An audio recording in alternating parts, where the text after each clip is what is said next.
Բարև ընկերներ, մեր ֆինանսների նախարարը ահագին խառն է։ Շնորհակալ եմ աջակցության եւ վստահության համար։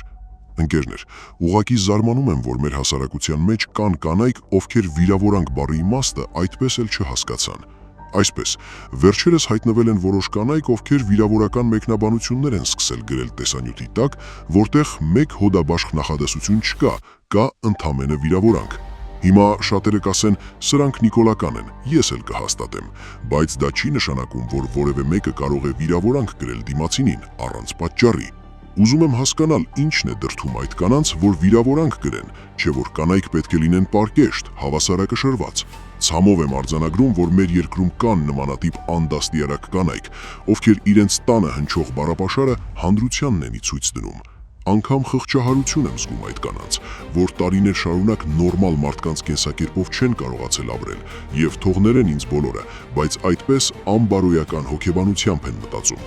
Մեր ազգը միշտ տարբերվել է բոլորից իր նրբանկատությամբ եւ դաստիարակությամբ, սակայն մեր իշխանությունների թեթև ձեռքով ազգը գնում է խոր հետամնացության։ Ինչու իշխանության, որովհետև իշխանական այս դինոզավրոիդ կանայք վիրավորում են, իսկ մեր իշխանիկները դրանից հաճույք են ստանում ու որևէ մեկը իշխանության մեջ երբևէ չի ասել, որ դա վատ արարք է։ Ընկերներ, երբ ինձ կամ ձեզ փորձում է վիրավորական արտահայտությամբ մեկը հունից հանել, պետք չէ տրվել այդ խառնակցությանը։ Ընդամենը ծիծաղով արհամարեք դրանց։ Դրանք ինչպես անկիրթ եղել են, շարունակելու են մնալ։ Իրական հեղափոխությունից հետո մեր հասարակության մեջ վերանալու է պառակտվածությունը, անդաստիարակությունը։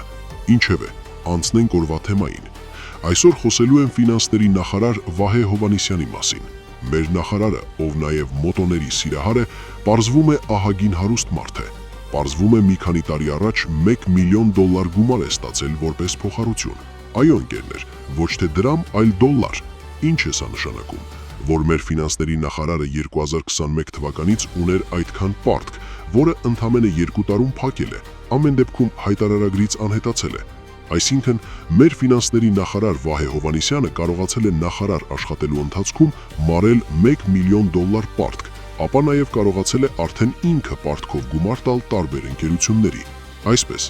2025 թվականին Innogate, G-Coder եւ ACMC ընկերություններին կարողացել է տալ փոխառություն 85 միլիոն դրամ եւ $17,000։ Իհարկե, բազմաթիվ հարցեր են առաջանում, որոնց պատասխանը բնականաբար այս իշխանությունները այնքան քաջություն չեն ունենա տալ։ Այդ իսկ պատճառով մենք հիմա բոլոր կասկածելի գործանքները ֆիքսում ենք, ապա իշխանափոխությունից հետո զբաղվելու ենք։ Այս ամենի ֆոնին մեր նախարարը նաև 27 միլիոն դրամ տարեկան աշխատավարձ է ստանում։ Ընկերներ, կա եւս մեկ նախարար, ով ոչ միայն չպետք է լիներ նախարար, այլև մեր քաղաքական ասպարեզում չպետք է լիներ։ Սակայն, ինչպես գիտենք, մեր իշխանությունները սիրում են թույլ, վախկոտ, կեղտոտ պատմություններով հարուստ անցյալ ունեցող անձանց իրենց թիմում ընդգրկեն, որպեսզի հեշտությամբ կարողանան կառավարեն։ Հիմա ցանկանում եմ խոսել Համբարձում Մաթևոսյանի մասին, ով հանդիսանում է շրջակա միջավայրի նախարար, ում պաշտոնավարման ընթացքում բազմաթիվ ապօրինություններ են տեղի ունեցել մեր երկրի թոքերում, անտառներում։ Այնքան են լկտիացել, որ հեկտարներով անտառներ են կտրում, սեփականացնում։ Այս մասին մի քանի օրից պարտադիր կխոսեմ, կհրապարակեմ անտառների տեսքը հիմա, թե ինչ է անում մարդկային ագահությունը։ Ինչևէ, մեր նախարար Համբարձումը մեկ տարում ստացել է շուրջ 21 միլիոն դրամ աշխատավարձ, փաստացի դասվելով միլիոնատերերի շարքին։ Հետաքրքիրը այն է, որ մի քանի տարի առաջ նախարարի մոտ ազգականը Գյումրիում զբաղված էր ռուս զբոսաշրջիկներին թալանելու գործում, ինչի համար եւ ձերբակալվել, ապա դատարանի որոշմամբ վարչական հսկողության տակ էր անցել։ Իսկ կան մարդիկ, ովքեր ընդամենը մեկ բառ են ասում իշխանություններին, որ իրենց զայրույթն են արտահայտում, հայտնվում են բանտերում։ Ընկերներ, ես Սերժ Սարգսյանի ամենաուժեղ քննադատներից եմ, սակայն մեկ փաստ եմ ուզում արձանագրեմ, որ Սերժ Սարգսյանի պաշտոնավարման ընթացքում մամուլում տեղ գտած կոռուպցիոն սկանդալի հետքերով թեկուզ ֆիկտիվ, բայց ամեն դեպքում ուժայինները գնում էին։ Իսկ հիմա, եթե խոսքը իշխանական պաշտոնյայի մասին է, ապա քար լռություն է տիրում։ Սա ինչ է փաստում, որ դեմոկրատիա ասվածը ընդամենը գեղեցիկ նկարված փուչիկ է, միջազգային հանրությունն էլ այն լռությամբ հաստատում է։ Ինչ եմ ուզում ասել, որ երկրում անտերություն է եւ սրա դեմը առնելու միակ իրավական ճանապարհը իրական հեղափոխությունն է։ երբևէ հակաօրինական գործողություն չպետք է լինի,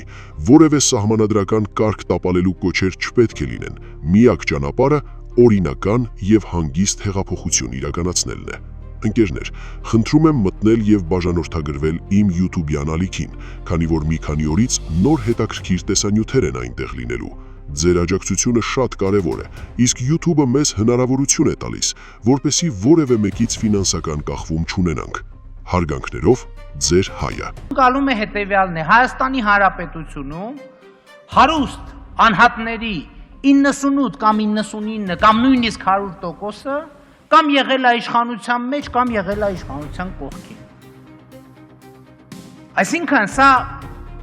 ճշգրիտ վիճակագրություն է, ու այդ բոլոր իշխանությունները եկել են եւ ասել են այս ամբիոնից, որ մարդը մեզ համար կարևորագույն արժեք է։ Մենք հիմա եկել ենք մարդու անվտանգությունը, բարեկեցությունը ապահովելու, հարստացնելու եւ այլն, բայց փաստը մնում է այն, որ հարստացել են միայն այն մարդիկ, ովքեր կամ իշխանության մեջ են, կամ իշխանության կողքին են։ Այսինքն իշխանության մեջ կամ կողքին լինելը հարուստ լինելու, բարեկեցիկ լինելու կամ հաջողակ լինելու ամենակարևոր նախապայմանն է։ Եվ հիմա երբ որ այստեղ խոսում են, թե ինչու Հայաստան ներդրում չի գալիս, եւ խոսում են ինչ-որ բաների մասին, ինչ-որ գործակիցների մասին, մոռանում են ամենակարևորի մասին, որ ես մի քանի անգամ այս ամբիոններից ասել եմ, եթե որ ուրիշ երկրներում կարևոր է Dow Jones-ի կամ Nasdaq-ի գործակիցը, Հայաստանի Հանրապետությունում վճռականը Սաշիկի գործակիցն է, ընդ որում սա ոչ միայն վերաբերվում է կոնկրետ անձի, այլ սա վերաբերվում է այն համակարգին, այն տնտեսական շահերին, որ մշտապես ներկայացված են ազգային ժողովում եւ իշխանության մեջ։ Հիմա պատրաստվում է արդյոք Կարեն Կարապետյանի կառավարությունը որևէ բան անել Սաշիկի գործակիցը որևէ ձևով չեզոքացնելու համար։ Իհարկե ոչ, որովհետև երբ որ նայում ենք այս դահլիճում ներկայացված եւ կենտրոնացված են ամբողջական տնտեսական շահեր, խմբային շահեր, կլանային շահեր, օլիգարխիական շահեր։ Եվ ահա այս դահլիճը կամ այս դահլիճի մեծամասնությունը վարչապետի գործատուն է։ Եվ նրա գլխավերևում կանգնած է այդ բոլոր շահերի ամենակարևոր արտահայտիչը Սերժ Սարգսյանը։ Հետևաբար,